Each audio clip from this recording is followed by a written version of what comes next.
Nacional siempre está ahora el recorrido por los escenarios internacionales con el choque de las imágenes y la fuerza de las palabras. Agradezco mucho al doctor Luis Marcano Salazar por este libro que me acaba de llegar del Derecho Internacional Público, que lo llevaremos a nuestras universidades y sobre todo por la distinción que tuvo en permitirme hacer su prólogo. El derecho internacional hoy es fundamental, no solamente en las relaciones internacionales, sino en todas las áreas, por ejemplo, del comercio internacional, en la ecología y el ambiente a nivel internacional. La Iglesia Católica y las religiones tienen una geopolítica propia de todo el mundo de la fe.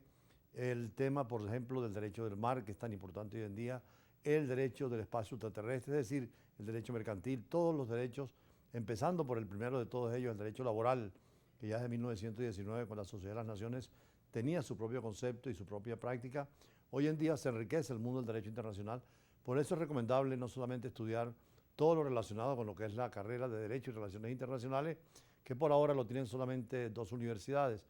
la Santa María y la Universidad Central de Venezuela, aunque en la metropolitana también hay una carrera de estudios liberales que forma y prepara para la actividad diplomática, igual que algunas escuelas de ciencias políticas, y se está tratando de registrar un tecnológico en materia internacional y de derecho que sirva también para preparar funcionarios medios, sobre todo en Venezuela hay unas 100 embajadas, tanto bilaterales como multilaterales, y necesitan el personal necesario. Por eso es tan importante y vamos a tratar de hacer llegar este libro a nuestros estudiantes, porque son los conceptos básicos del derecho internacional que necesitan naturalmente que aplicarse en todas las áreas. Precisamente hoy en Venezuela estamos pendientes de lo que va a pasar en la Asamblea General de las Naciones Unidas, cuyo presidente se eligió a un amigo del Caribe, que presidirá la Asamblea General, que dura en el mes de septiembre, pero también el Consejo de Seguridad se reúne varias veces. Eso tienen embajadores permanentes acreditados en Washington. Igualmente está la reunión de los estados asiáticos conversando sobre temas del comercio internacional, como la reunión de africanos también, que está celebrándose con los 23 países de África, donde el tema es el ambiente, las materias primas, el salvar las selvas de la explotación que durante la colonia vimos españoles, portugueses, alemanes, franceses y Gran Bretaña con esa herencia colonial que hoy en día genera problemas en todo el Medio Oriente, inclusive en el caso del Medio Oriente y en África, tanto franceses como ingleses han dejado fronteras que tienen que trazarse y eso es parte de la problemática mundial. Pero hay un tema que también hay que considerar en el derecho internacional y en la diplomacia internacional, es el tema de la enfermedad y la salud de los jefes de Estado, porque al fin y al cabo la política exterior, siempre el jefe de Estado tiene un rol fundamental como es en las constituciones de América Latina, y si no el primer ministro en los regímenes parlamentarios. Pero hay una situación de que tenemos muchos políticos de muy avanzada edad que están tratando de dirigir o dirigen la política internacional, como es el caso del presidente Biden, igualmente que el presidente Trump, que están como candidato, aspira a la reelección llegando a los 80 años, Xi Jinping y todo lo que es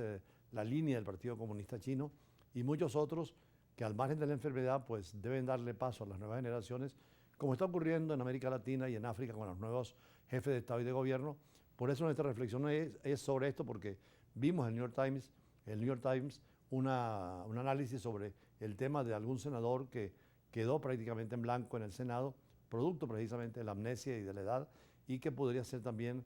atribuible a muchos jefes de Estado o que aspiran a gobernar. Por eso nuestro editorial y posteriormente, como siempre, las entrevistas en el campo del derecho y las relaciones internacionales. Veamos. El tema del poder tocado ya por los griegos, los romanos, y especialmente con la Edad Moderna, Maquiavelo, Hobbes, Rousseau y todos los teóricos posteriores, terminando en Kant, Hegel, el existencialismo considera que es una especie de droga que cuando llegan al poder no quieren irse. Uno de los temas más interesantes en la ciencia política hoy es la relación del poder y la enfermedad. David Owens tiene un trabajo interesante, cómo muchos hombres, incluso para permanecer en el poder, ocultan sus debilidades y enfermedades, y hay casos como el de Brezhnev, que ya muerto todavía seguían diéndole tributo, o los casos de Kennedy, que si no hubiera sido por la muerte de una bala hubiera podido morir por enfermedad muy rápidamente porque tenía problemas graves. Es también la situación que pueda plantearse con presidentes jóvenes, como es el caso del presidente Petro de Colombia, donde aparentemente hay una consulta a nivel parlamentario para decidir si tiene o no situaciones de peligro mental por antecedentes que la propia Ingrid Betancourt ha denunciado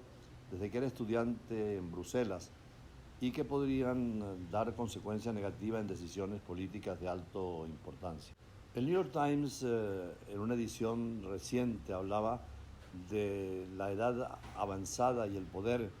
Y ayer se abrió el debate en Estados Unidos cuando un senador ya viejo no podía reaccionar